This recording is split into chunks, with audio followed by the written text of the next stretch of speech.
so we'll start in Matthew 25. We'll go to verse 31. Okay. When the Son of Man comes in his glory, and all the angels with him, he will sit on his throne in heavenly glory. All the nations will be gathered before him, and he will separate the people one from another, as a shepherd separates the sheep from the goats. He will put the sheep on his right, and the goats on his left. So, what does he mean by separating the sheep and the goats? Why does he make that analogy? Does he not like goats as much as sheep? Well, obviously not. Genesis 1:24, and God said, "Let the land produce living creatures according to their kinds. Livestock are creatures that move along the ground, wild animals, each according to its kind." And it was so. God made the wild animals according to their kinds, the livestock according to their kinds, and all the creatures that move along the ground according to their kinds. And God saw that it was good. Everything he ever created, obviously, we know that. We know that is everything he's ever created, he pronounced good. But why does he use that analogy? Well, I'll tell you a story. Just because this is how I relate to that scripture. That's why I'm sharing this story. So when I was a kid, I used to go to my grandparents' house, and we would wake up early with our grandpa. Well, he always beat us, but we'd catch up. And it was amazing watching him. He would start with his rabbits, his chickens. He'd go to the barn, he'd feed all his animals. The last place he would go, we'd follow him. I remember the first time that I can remember, and I said, "Where's he going now? I don't see anything else." And he was walking to the field, and he goes, "Come on, come," like that. That's what he always said, right? And all of a sudden, these sheep come over the hill, all at once, and they flock to him, and they just sit there and wait patiently. So, at that time I didn't know, but my sheep know my voice. Well, his sheep knew his voice. They knew who fed them, right? So, yeah, and they would wait patiently, and he would feed, put their food and water out, then they would eat. They knew who fed them. They knew their master. And, well, what about goats?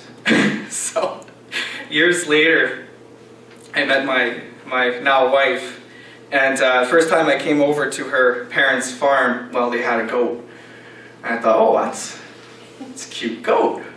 Must be like a sheep. It's not.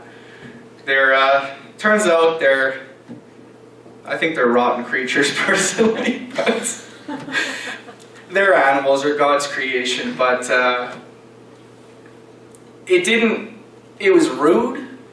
It didn't care who you were. You could feed it. She had been feeding this goat for a couple years already. Still didn't recognize who fed it. He would try to take the food from her hand. He would try to butt her if she didn't do it fast enough.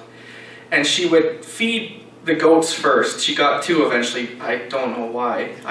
That's 2 more than I would ever have. She'd feed them first because, goats are rude and they think that everyone's food is theirs. So her logic was that she would feed the goats, they'd eat their food, and then she can go and feed the pig and the chickens and the rabbits. No, she would put the goats' food down, they would eat, but as soon as she put the pig's food down, they'd leave their food and go eat the pig's food. And then she would go feed the chickens, and they would eat everyone's food. When they were done eating everyone's food, they'd go back to theirs and eat their food. So the point of me sharing that is there's a reason why God makes that distinction, so we can relate to. It's a worldly analogy. It's something that, especially me who experienced that, some people have never met a goat or a sheep, but that's how God. I've noticed that He always makes, when He speaks, it's something we can relate to if we are listening and we have ears to hear and understand. But even a kid, I was 6 years old, I could think back and relate to. Now that I read that scripture, I can understand now what he meant by the sheep and the goats. If you'll turn to Ezekiel 34.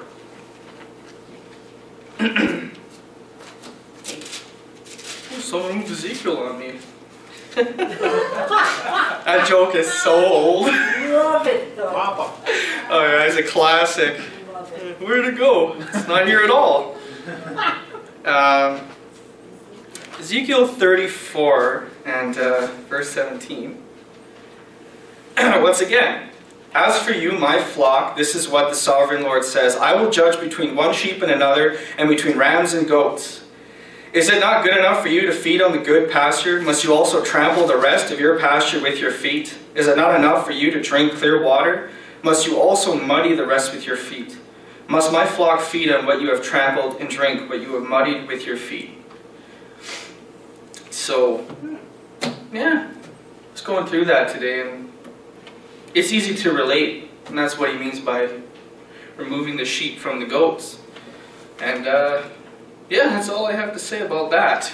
I know it was short, but